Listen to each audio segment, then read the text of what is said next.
Hi, Hi. I'm Brittany Shaker, an assistant instructor with the Songwriting Center. Oh, And I'm here to talk to you about note-taking practices.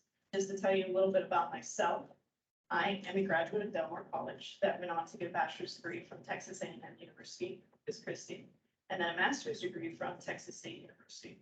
Both of my degrees are in history, so I have plenty of experience taking notes.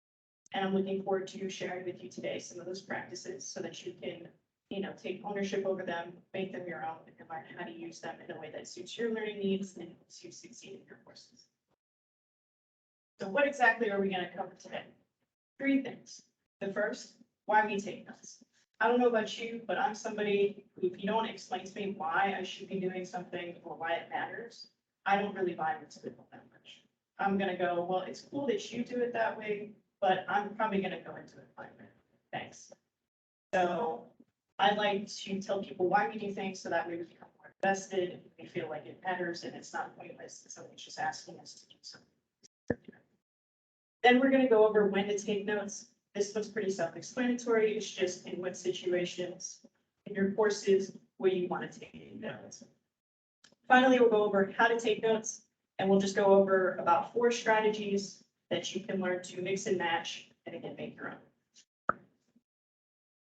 And if you have questions at any point in time, feel free to stop me and I'll be happy to answer them. Okay. So why do we want to take notes? The first and perhaps one of the most important reasons is that it encourages active participation and focus. Again, I know as a student, if I wasn't encouraged to participate in class, my mind would start to wander, and depending on how much sleep I got the night before, my eyes would start to close. So what I've had to do for myself is start doodling in class. And that, whether it was just drawing a shape, a triangle, a circle, I found it gave me the ability to not only stay awake, but to focus on what was being said.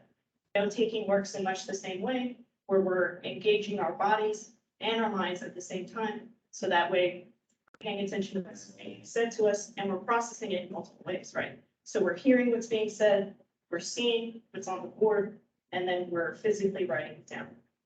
Studies have shown that this actually increases information retention, helps us remember this information later, but it also helps create a record for us to study. Because again, I don't think anybody expects anyone to remember something the first time that they heard it or see it. I know sometimes I even struggle to remember something I heard 5 minutes ago. So it's helpful to have notes to go back to study and review and make sure I understand what happened in class. It also promotes lifelong learning and understanding. Note-taking is something that you won't just do in college, but it's also something you'll do in your professional life. I know myself personally, I'm often sent to professional development, or training, or something like that. And then my boss expects me to come back with that information that I got and share it with my coworkers. So it's important for me, even now that I'm no longer a student, to take notes. So when do we want to take notes? Some of these will seem fairly obvious, but the first one being when we're listening to class lectures or discussions, right? We don't want things to go in one ear and out the other. And we want to make sure we're writing down those things so that we can remember them there. Also, during discussions, perhaps when your classmates will say something in a way that just clicks for you, and it makes more sense than perhaps what was written in your textbook or the way that your professor explained it. So you want to make note of those things so you can come back to it later and be like, ah, that's right, that's right. That makes sense. Also, we want to take notes when we're reading our class texts, especially textbooks, right? Because they can be pretty lengthy. And I don't know about you, but I don't have a photographic memory. So if I read something once, it's likely not going to stick. But taking notes, again, helps me as I'm reading, pay attention to the things that I feel are most important, things that I might be quizzed on. And then also when I come back to it and look at it later, I don't have to read through the entire thing again to figure out what's important. I already have those things marked up because I took notes while I was reading. We also want to take notes when we're working on assignments. And this one I did all the time. If you looked at any of my assignment instructions, they would be marked up all over the place. You would think I'm crazy. So I would highlight, underline the important things that my professor is asking me to do. So that way I can make a game plan to tackle the assignment and do exactly what it is that I needed to do. But also I would take notes about, okay, what text do I want to use? I would start taking notes about what pages in the text that I think might be useful for writing a paper or whatever it is that it may be. And I would also use it as a place to write down questions. So maybe I don't understand what the professor's asking me to do. I want to make note of that so I can go back after class or during office hours and ask those questions and get clarifications on my assignment. We also want to do it when reviewing content because we may go back and look at our notes and be like, what does this mean? I don't know what I wrote here. I don't really understand this. And so that gives us an opportunity to take a second look at the content, fill in those gaps, do additional research, ask our professors questions to make sure that our notes are the best that they can be and that we're getting the most out of them. So now let's get into how to take notes. First and most important step is we want to make sure we have our supplies. I noticed that you have a notebook out and a pencil, so you're ready to go. But I know there's a lot of people out there who come to class with nothing. And it's important for us to show up with any of these types of items, whatever method we prefer to take notes, so that way we're ready to go and we're not stumbling and frazzled at the beginning of class, trying to figure out, oh, I don't have this. For me personally, I'm a pencil person because I'll write something down and then maybe later in the shower, I'll have an epiphany and think, oh, I like how that sounds better. So I'm going to want to come back to my notes, erase what I previously wrote, and write the new thing that makes more sense. Now, other people may prefer pens because they come in a bunch of different colors. So you may want to come up with your own color coding system, maybe red for main ideas, blue for supporting details. So that applies to highlighters as well. You can use your own color coding system. Just make sure it's consistent because if you use red for main idea in one thing and then blue in another, that can get confusing for you when you come back to it. You may go, wait a minute, what does this color mean again? Something that may be helpful also is to create your own little Post-it note next to your notes that has an explanation for what each color means, just to remind yourself.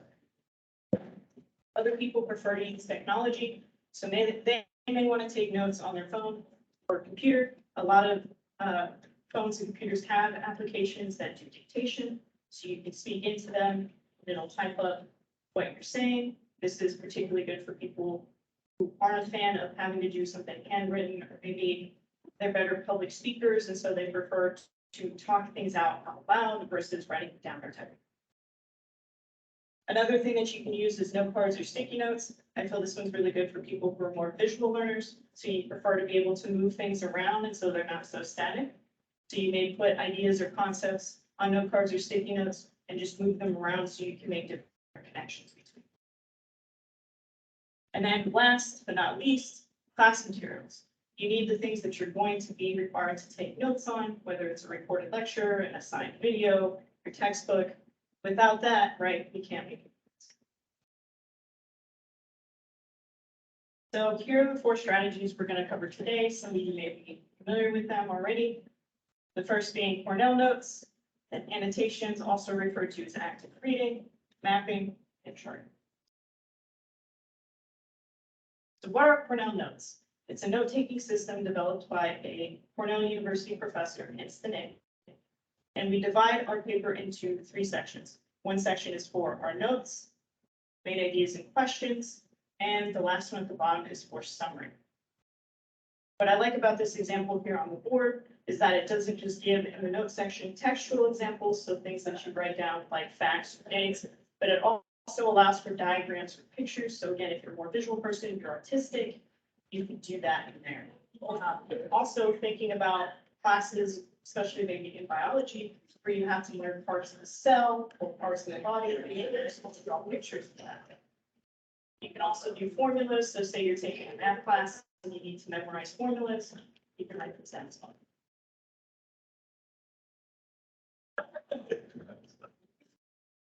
Okay. So how can we make the most out of Cornell notes? I'm going to go over and do an example on the whiteboard here, just to show you how we can use them. Be better if I walked around and didn't trip. Yeah, sorry. No, I just noticed it was a little here. All right, so the first step, we're going to divide our paper into 3 sections. In this case, the whiteboard. Bit too low there.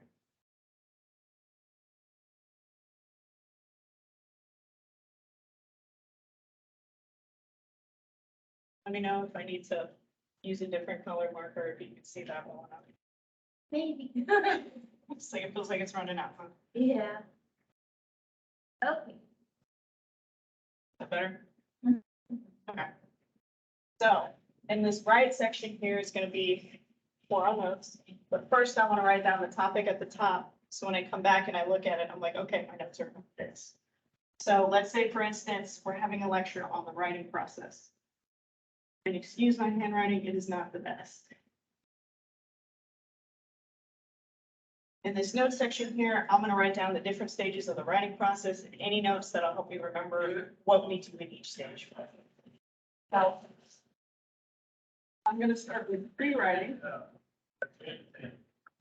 And for me, I like to think of breaking down that word into two pieces, right? So I think of it as preparing for writing.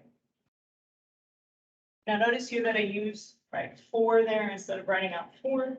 When we take notes, we want to come up with our own kind of shorthand, so that way we're not too worried about having to write complete sentences, and we're just getting ideas down. And not overcomplicating things and making things more. Does Denver offer a shorthand class? You know, I would assume that you could probably take a class in shorthand and continuing education. That's where I would look for it, but I'm not entirely sure. I know when you take courses for like paralegal and stuff like that, they definitely have their own version of shorthand, so I wouldn't be surprised if there's something out there with the same thing. So preparing for writing is how I would break down pre-writing, and then I might also put in what does pre-writing look like? So I might put these work, brainstorm, right? And then maybe outlining. So that way I know these are two strategies of pre-writing that I can come back to later. Then I would go into drafting. And this would be actually starting to write the paper itself. So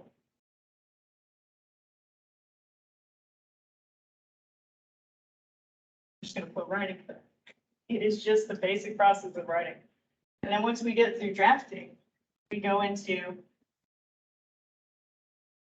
revising. The way that I think about revising is it's reviewing content. So you're looking at the content to make sure, does it make sense? Is there anything that I'm missing? Do I need to add anything? And then after revising, we go into editing.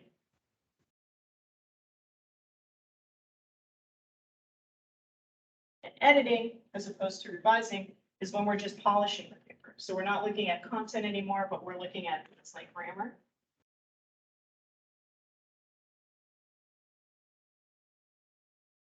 Punctuation. Stuff.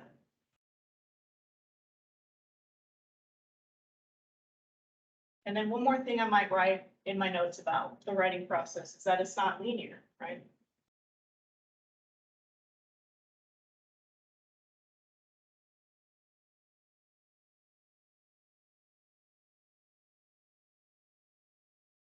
I wrote all that down.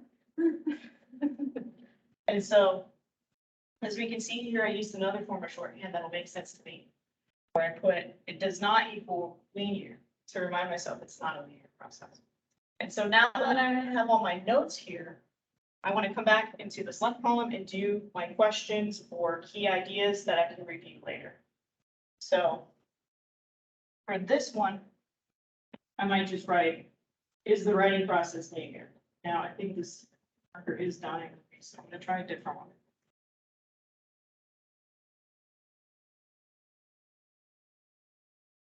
Oh, this looks better. Yeah.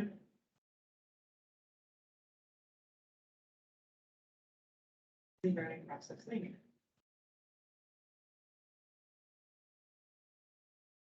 And then I might add a little purple in there for myself. I didn't have enough room to write why it's not, but. Why? So when I come back later, I can be like, okay, I know it's not linear, but why is it not linear? Because we go in between these stages multiple times. So I may start out in pre-writing and go into drafting, and you need to go back to pre-writing because something isn't working out in that drafting stage. And also ask a question like, what are rewriting methods?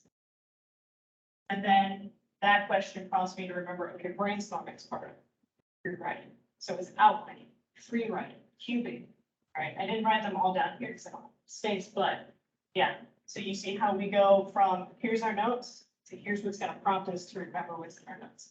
So that way when we review it, if we do it on the same page, we can kind of fold it and just look at this one column right here, ask us our questions and see if we got the information right. And then down here's the summary, which I'll want to do later after the lecture. And I'll just want to write like 1 to 2 sentences about this entire lecture and what I got out of it. When you're writing the summary, think of it like explaining something to a friend or family member who knows nothing about it. How would you explain it to them so that they understand? So for me, I would write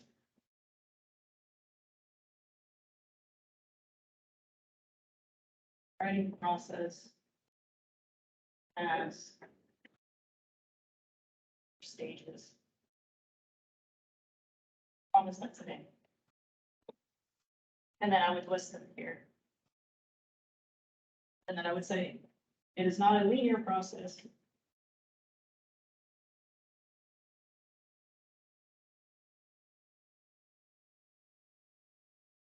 Because we go between stages.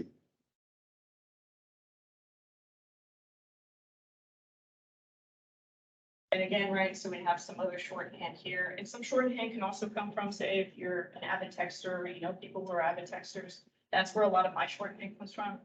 So BC for because, BTW for between. I know that this one can also be used as a by the way.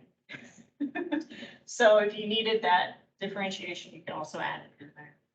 Make it slightly different, but it's not the whole thing. The other thing I was gonna say is you could probably also look online and find a list of, if you type in note-taking shorthand, I'm sure a list would pop up of things that you can use if you're trying to develop your own stuff.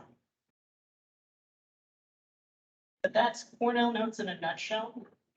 And what I'm gonna do now is play a short video for you that's just gonna talk about ways you could modify Cornell Notes. Use them in different ways. Oh, I lied. It's the example notes. You don't know the word. So this is an example from a student, and I guess it's a little bit hard to read, but basically this student's topic is the water cycle. And in the note-taking section here, he's listed definitions for different parts of it. So evaporation, condensation, precipitation, and water vapor. What I really like about this example, though, is he actually draws a picture of the water cycle in action. So you can see here that the water is evaporating and rising because of the sun, it's condensing into a cloud and then falling again as precipitation. And then again, over here, he has his questions right next to his definition. So what is evaporation? So he can quiz himself and remember, okay, this is what it means. And then at the bottom here, he just summarizes very briefly, what are the main core ideas that he learned about the water cycle. Things he needs to know to understand. Now is the video. It works. It's too small, let me know, and I'll try to open it. Cornell Notes are a helpful study tool in class while reading a textbook or when using online resources. Writing key information down as you learn will help you retain more. How do you use Cornell Notes in a variety of learning environments? You can modify the Cornell note-taking system to match your learning situation and needs. The notes section is where you write down what the professor says and what she puts on the board, but you don't need to write down every word. Useful notes capture both the gist of what's being said and the important details. Using abbreviations and symbols can help you keep up. If you're learning from a video or online text, treat it just like class and write down the information you think you'll need to know. Different online resources have different options for taking notes. Find out what's available and what will work best for you. Students use the Q section for all kinds of questions and comments. Traditionally, the Q column of Cornell Notes is used after you take your notes. This is the place where students add questions that will help them remember or organize the material. Using the Q section idea for textbook reading can help you identify when you still need to study more. With many online textbooks, you can use a comments or notes feature that will allow you to do your notes and Q questions online, or just use regular paper. One of the best things about using Cornell Notes is that it gives you the opportunity to keep your brain active in several different ways. Some students find it helpful to use the Q and note columns simultaneously. Write down what you need to learn while you're thinking analytically at the same time. Some students find the standard Cornell Notes setup doesn't give them enough room, so they open their notebook to a new page for each class. They use the whole width of the page for their notes section and the back page of notes from the last class for their Q section. If you're given class slides ahead of time, you can just draw a line to make an area for regular notes and a Q area. Using the Q column for your questions while you were writing more factual notes in the notes section is a powerful learning tool. This kind of thinking can help you stay active during a lecture or class. The summary is the place where if someone asks, "What did you learn today?" you can tell them in just a few sentences. The summary can be challenging, but don't skip it. The ability to go back and forth from details to the big picture will help you learn, and it's a great skill to have for school, work, and life. Taking facts and distilling them into main ideas is a powerful learning tool. You're making your brain digest what the professor said, and you're transforming it into your own knowledge. Try to get to the summary soon after class while the information is still fresh in your head. Looking back at your summary before the next class is a good way to see connections throughout the semester. You can use any part of the Cornell note-taking system, no matter how you're learning the material. Taking notes on the information helps you remember it better than just listening or reading. Asking yourself questions about what you are learning keeps your brain active and activates higher level thinking beyond just memorizing. It lets you apply, analyze, and evaluate what you are learning. Summarizing makes you go from details to the big picture. Try out Cornell Notes and learn what works for you.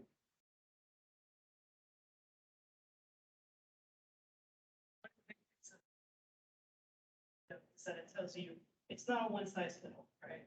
You don't have to necessarily do dividing the paper into 3 parts. You do it as 2 separate pages if you'd like, really customize it and make your own to your learning.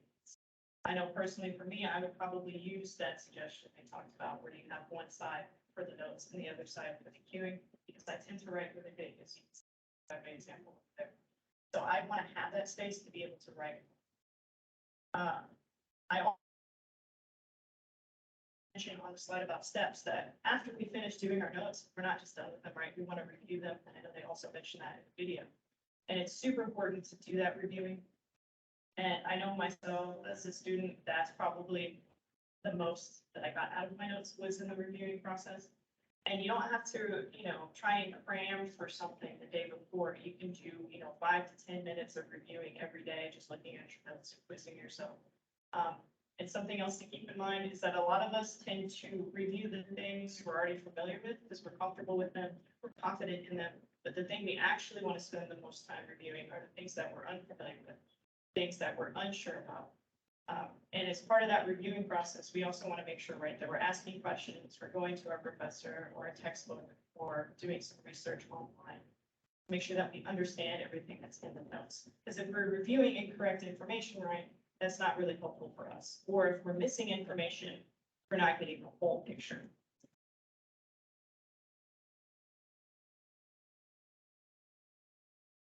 So let's move on to annotation now. I like this quote.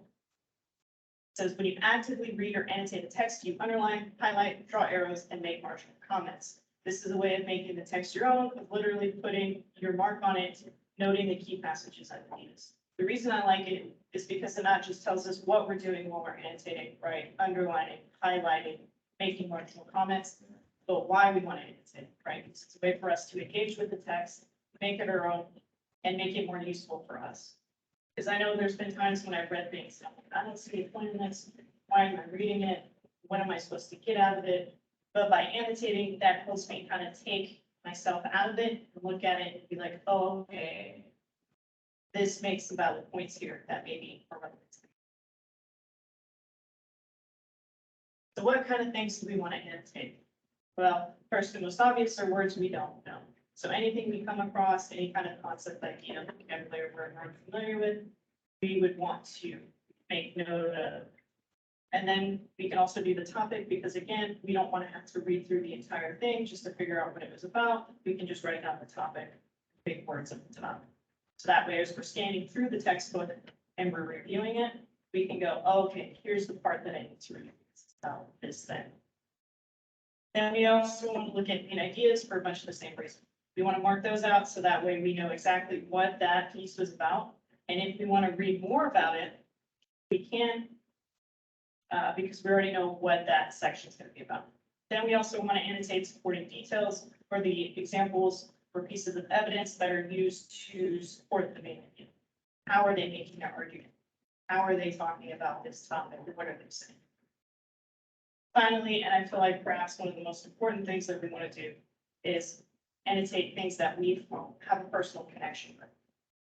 Because again, it's hard to become engaged or invested in our classes if we can't find any personal connection. I know that I find myself looking forward to classes where I feel like the content is relevant to me. I can see how it applies to my life, what I'm going through. And so we want to make note of that, and perhaps even if we feel comfortable doing it, sharing it in class, because maybe that somebody else hasn't made that connection yet. We can help them make that connection, get more out of the class as well. So how do we go about annotating those things? Well, we want to circle and define unknown words. So the circling allows us to, at a glance, go, okay, that's a word that I don't know. And then defining it in the comments helps us not have to go back and forth and look it up later again as we come across it later.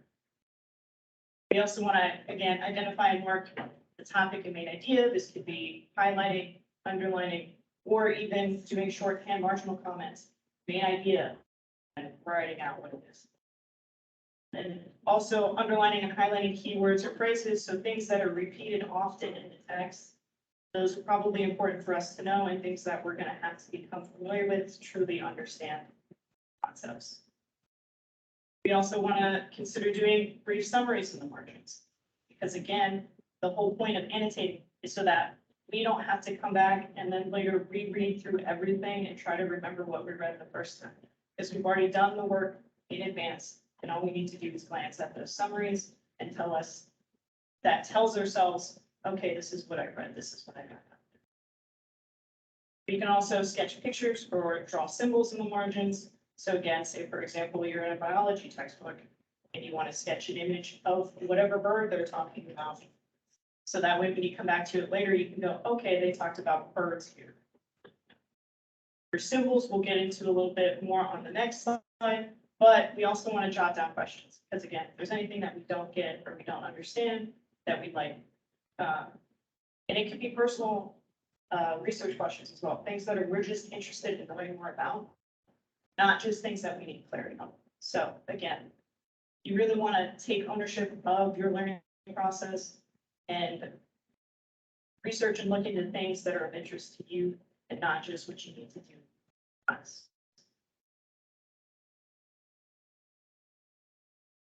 So here are just a few examples of some of the symbols that you can use. You don't necessarily have to use these ones, obviously. So here they have a plus sign for new information, an exclamation point for things that perhaps surprise you, question mark, obviously for questions, things that you don't understand, an X next to things that you don't agree with, which I think is an interesting way to do it, because there have been many times where I've read things that I've been like, nah, that doesn't make sense. And it'd be nice to have a way to go back and look at those pieces to remind myself, you know, this isn't 100% something that I agree with. We also can underline or put an asterisk next to important facts or details. I do this one often in note taking, especially if I'm in a meeting, if somebody says I need to do something, the first thing that I do is write an asterisk next to it, to remind myself, hey, you need to come back. We can put check marks if we want. In this case, they're saying check marks can be used for things like quotes or pieces of information you'd like to come back and use in a paper or presentation. I think that's a cool way of doing it. Myself personally, I would just get a piece of paper and write down page numbers for quotes that I wanted to come back and take a look at. And I would put those quotes in parentheses on the page so that I knew, okay, this is the one I'm looking for, or sometimes I would put an asterisk next to it. We can also use shorthand again. In this case, they gave the example of EX, for example. So if you want to pull out an example that you felt was particularly strong or interesting, or that really made sense for you, you can do that. We've also got numbers, so if you so say, for instance, they start out at the main idea, so you know over that one, and then you number all the supporting details to remind yourself what exactly, how did they get from point A to point B? And then, of course, they're drawing circles for words that we don't know, or however else you would like to use circles in your annotations. Here we have an example. And I like this example because it shows you that annotating is whatever you make of it, right? Here we have the topic at the very top, visual cues. So if you ever came back to this, you would know, okay, that's what this particular reading is about. It also has the main idea up there that animals use visual cues with the annotation, or excuse me, the abbreviation MI for main idea. And then as we can see here, they did use the circling for words, and they have them defined in the margins here. So we've got one for burrow, which is a hole in the ground, migrating, moving from place to place. Something else that they do is the example we talked about. So next to each paragraph, they tell you what examples are there. So the first one, the example is wasps, how they use visual cues. And they also, give a shorthand there in the corner that some cones were moved that were around the wasp's nests, which were the clues. And because those were moved, the wasps then got lost. So again, that'll jog their memory so they don't have to read through the entire thing. They're like, okay, this paragraph is about wasps and how this person conducted an experiment to see the way wasps use visual cues. Then in the second one, right, the example says birds. And in this one, it's a little bit more interesting because it's not just that birds use visual cues, they also, genetically speaking, are able to determine where the sun is at any given point in the day. So that's not a visual cue, but it's still worth mentioning because it's a way that birds navigate. And then for the third one, it talks about how birds are also able to read the sky, look at the stars to again navigate and find their route. Here's another short video. This one's from a student's perspective and her experiences with annotating and how she's then modified it to suit her needs just based on her experience.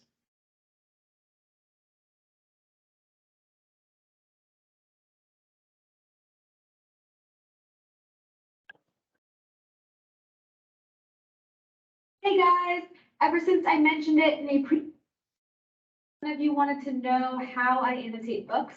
I am currently enrolled in AP English Literature, and for that class, I have to read a ton of books, and we've already gone through 3 separate novels, so I've kind of had time to fine-tune my system and see what really works for me while I annotate. For those who don't know, annotating is just when you're reading a novel or an article or any short story or anything like that, and you're just adding in your own comments and notes in the margins of that text. It's just supposed to sort of enhance the experience as you read. If your teacher has a specific system or guidelines that they want you to follow for annotating, definitely make sure you follow those first. My English teacher doesn't really have a specific system that we should follow. She just wants us to annotate, period. Annotating is a great way to actively read, and it really helps you avoid passively staring at a novel as you read past page, and you don't really absorb as much as you would if you did annotate, just because annotating really opens up a conversation with the text. You're able to comment, jot down all of your thoughts, ideas, keep track of themes, really anything you choose to do as you read. And it's just a better way to read, especially for a literature heavy class. So when I first started annotating The Secret History, which was the first book I was assigned to annotate, I decided to try to use another person's system because I just really didn't know where to start at all. And I made these two little flip outs using scrapbook paper and washi tape just to remind myself of what I was looking for, just to get used to it. And so I decided that for the left margins, I would use those for comments, questions, arguments, and connections, and the right margins to summarize any interesting things, quotable phrases, adding like diction, syntax, figurative language, things like that. And I also wrote down any themes I wanted to keep track of as well. And for the inside cover at the front, I also decided to put in a bunch of sticky notes of like vocabulary words I wanted to look up, major plot points, when characters were introduced, and things like that. I found this system worked pretty well for me, but it was very, very detail oriented and took a lot of time to complete efficiently. And so I decided to try to simplify my system the next time I read a book. For the next book I read, which was The Kite Runner, I decided to solidify my color coding system with my highlighters. So pink stands for literary devices or figurative language, yellow stands for plot points, green stands for character development, and blue stands for thematic ideas, motifs, and symbols. In these longer novels, I found it was really, really useful to add a little summary of the plot for each chapter, and also writing a little dialectical, just a couple sentences about certain literary devices that stood out to me during each chapter, because I think that really helped me keep track of the development of certain themes throughout the book, and that became really, really useful for class discussions and Socratic seminars that we'd have later on. I think that annotating has really shown me how much I can get out of reading literature, because I just write down like my thoughts as I read, whether it's just like a smiley face or, you know, just a direct reaction to something that happened in the book, or even just like commenting on a certain theme or a thing that I find reoccurring throughout the novel. And I found that I just got more out of the book than I would if I didn't annotate. So I would definitely recommend trying to annotate literature, even if you aren't required to do so. If you like this video, please give it a thumbs up. Subscribe to my YouTube channel because No, it is a really good video. And I think one of the most important things to get out of this video is what she's talking about, where you just gotta try it. You just gotta do it for yourself and see what works for you. She found out that the first method she used was a little bit too detailed and it took too much of her time. So she just modified it, did something a little bit different the next time, and she got the same, if not more, out of it. And I know that note taking can be pretty time consuming, especially with annotating. So again, it's more about figuring out what exactly do you need to know from the text for yourself to be able to get the content, because not everybody's gonna be the same. Right? Somebody may need to annotate a little bit more than somebody else, and that's totally fine. Again, it's more about what suits your learning style and your needs and what's gonna help you succeed.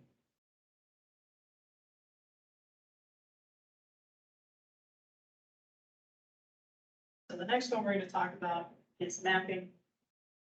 This one is more for, again, visual people. So if you prefer to be able to see how things are connected, you can draw lines between the ideas and concepts, starting with the main topic, branching outward to subtopics and details.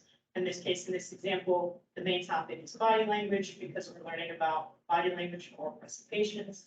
I'm probably failing at all of these things as I'm presenting right now, but as we can see, some of those subtopics are movement, facial expression, posture, gestures. And then from there, obviously, I like the little stick figures there in the corner to kind of give you a sense of what's good posture, right? You want to stand up straight, you don't want to slouch. But yeah, and keep in mind with mapping, this is something that you could also use as part of your Cornell notes. So if you prefer, again, to see things more visually, you don't have to feel tied down to using textual things. You can map it out or draw it out if that works better for you. Now let's move on to charting. Charting is, I think, for more detail-oriented people who like to really organize things and break them down to the report. Because it is consisting of rows and columns, right? And we can create customized headings so that we know what to fill out in those boxes. And in this example here, it looks like it's for a history class. As we can see by the headings, they have dates, wars, countries, leaders, and then I think significance is the last little, it's a little part. But yeah, again, you can also do a chart in your Cornell notes if you wanted to. Whatever works for you, you can make a chart in your annotations. Okay, so what did we discuss today? We discussed why we take notes, right? Because it keeps us engaged, keeps us falling asleep in class. It keeps us, helps us retain information. It helps us have something to review later. And then, of course, it's a skill that we're probably going to use throughout our time. And then when do we want to take notes, right? The most obvious class lectures, discussions, reading a text, when we're starting to work on an assignment, as we're working on the assignment, and as well as when we're reviewing content to see maybe what's the gaps, what are the things that we're missing that we need to go back and review. As for how to take notes, we talked about 4 different methods: Cornell, annotating, mapping, charting. And just to be honest with you guys, my note-taking strategies when I was a student, very chaotic and disorganized. I was one of those people who wanted to write everything down. And it took me a long time to be able to come up with a system that worked for me, where I wasn't necessarily writing everything down, and I was organizing it in a way that I could bring it back to and make sense of. And part of that was developing my own shorthand, as we talked about when I was giving the example there, with because, between, all those things that would jog my memory and help keep me from wanting to write every single thing. I feel like I had something else to say there, but it's not coming to me at the moment. So do you have any questions? Can you talk about your services? That's true. Yeah. I was like, I was gonna try and spare her from it because I know she's been here already, center before, but. Yeah, So, well, the thing that brought me here today, I get an email through for Trio, so I don't know what Trio is. That was my question. she wants to know about your services. I don't know what Trio is. I'm getting these emails, and then it's saying if I qualify for grants, which I qualify for the Pell Grant, you have to do this course in order to qualify for the grants. So I'm kind of making sure I do this because I don't want to lose my Pell Grant, or I don't want to lose my birth grant, or I don't want to lose. Well, you won't lose your financial aid. So our program, we have additional funding. Yeah, so we don't take your Pell Grant away, no. So we have, we give $6.59 to students that go to tutoring, go to the workshops like today, and then go meet with advisors. I don't know if you met Nina Fisher, me, Tanya, Mr. Stinson, Belton Stinson, the really tall director. We got those two. Yeah, Oh, yeah. yeah, so you probably might have met with one of us, probably not me, or if you don't remember Nina, but maybe Mr. Stinson. So what we do is we help you with, when it's time to get a job, Nina helps you with your career. Doing the resumes, doing the mock interviews, finding internship, mentorship. And then I'll help you like keep your grades up, monitor your grades. If you don't come back next semester, I'll try to get you to come back, and if there's a situation, I try to, find a solution. And then Mr. Stinson, he's like, our leader, he's the one that manages the program, even though it's a really small program. So it's only 3 of us, and we work with 160 students. So it's just, if you do those 3 things, then you can maybe get extra money from us. Oh, Yeah. so this is something totally different from my financial aid. Yeah. Okay, I just knew I applied for grant and got grants, so it's a, you must attend this in order to get this, and I was just like, oh, I better go. Yeah, so no. We're not financial aid. We just, we're just a program that has money and we give it to students that need funding.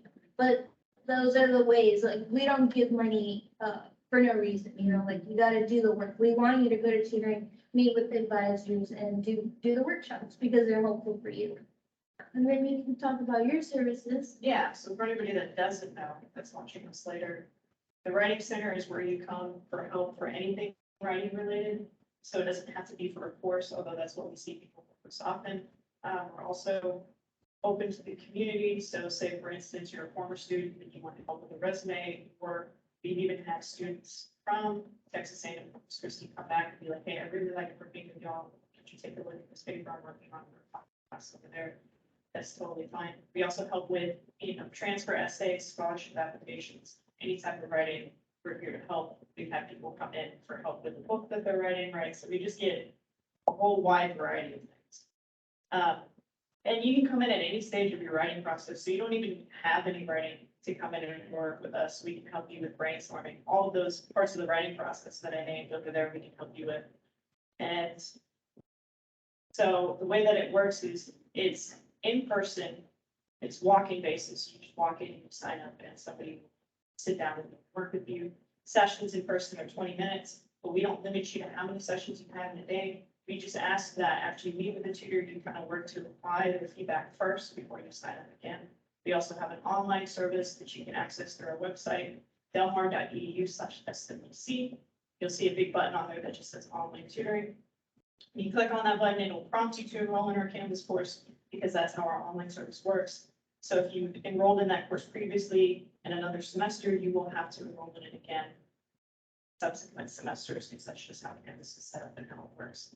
And so what you'll do there is you'll go to the Canvas course, fill out our quiz. It's not really a quiz, right? It's just a way for us to gather information about what you're working on, where you're at in the writing process. And then it's a place for you to submit the writing.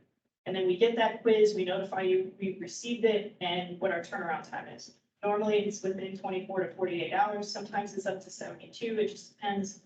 As you know, sometimes professors require students to work with us, so we make it a rush of submissions on queue, like those kinds of classes. And the way that the feedback works is that we take a look at your writing and then we type up some comments and we post them, and you can access them through grades like you would normally in your classes with your professors and feedback on assignments. And that's 24/7. So our on-campus services on this campus, we are open Monday through Thursday, 9 a.m. to 7 p.m. We're closed on Fridays, but we open again Saturday, 10 to 3. Whereas, as I said, online is 24/7. So you can submit at any time of day. Our tutors work pretty much around the clock. We have a super late night tutor who will sometimes post comments at 2 or 3. So, How many tutors do y'all have? like, I can't remember off the top of my head. It's a constantly fluctuating number. We're hiring people, somebody making a good job. Oh. Oh, that's the other thing. The reason why we have that fluctuation is because all of our tutors are degrees, so they have at least a bachelor's degree. As I told you earlier, myself, I have a master's. So, yeah. So have you been attending tutoring? So yeah, I go to tutor. So my first semester was, I've never been in school before, and my daughter graduated second class. And I've never, so my first 2 summer sessions, I started in summer, which was going to be a year. But it was summer with summer 1 and the years 1. 13. So I was in that summer, until like any day I had off. Oh. I was there like all Sunday. She's one of our avid users. Yeah, that's why I said when I saw her, I was like, it's nice to see you. Yeah. So, I applied for the Pell Grant and I got Pell Grant. So then when I saw this email, your time? Mhm. Okay, so I saw the email you gave, and I added another class, because it was like, oh, you can get it in $8 if you add the class. I added another class, and then it said, I saw the drop down where it said you have to go to this to get Yeah, that, and I was like, okay, well, I don't know if there's any of my stuff. no, so you won't lose any of this Yeah. stuff. No. But if there's more opportunity, because I only work like 20 hours, Mhm. so anything that I can find, like either scholarships or. So I find scholarships. Yeah. That's what I do, in my spare time. And then you can go to the Stone Writing Center and they can help you. Or, I mean, I can help you too. Usually people don't come to me. But usually how scholarships work, we're in the fall, right? They don't tend to open until the spring. That's my. And then they don't pay out until the next fall. Isn't that weird? So like, you gotta get ahead of you gotta get ahead of it. So because like the Del Mar one doesn't open until February, it doesn't close until April, but then it won't, that's in the spring. It won't, oh, you won't get that money until the fall. Yeah, so they won't, they don't pay it right away. You gotta wait a whole semester. Yeah.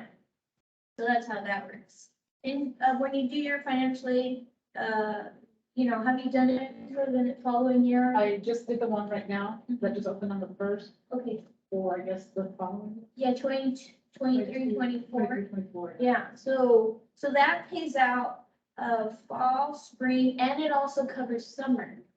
But you have to be quick because, summer funding is usually limited. Yeah, so, and then you can knock out 4 classes during the summer. But it just depends, do you want to be in class Monday through Thursday for like 2 hours each, each class? Because, I don't know how. Summer was from 5:30 to 8:50.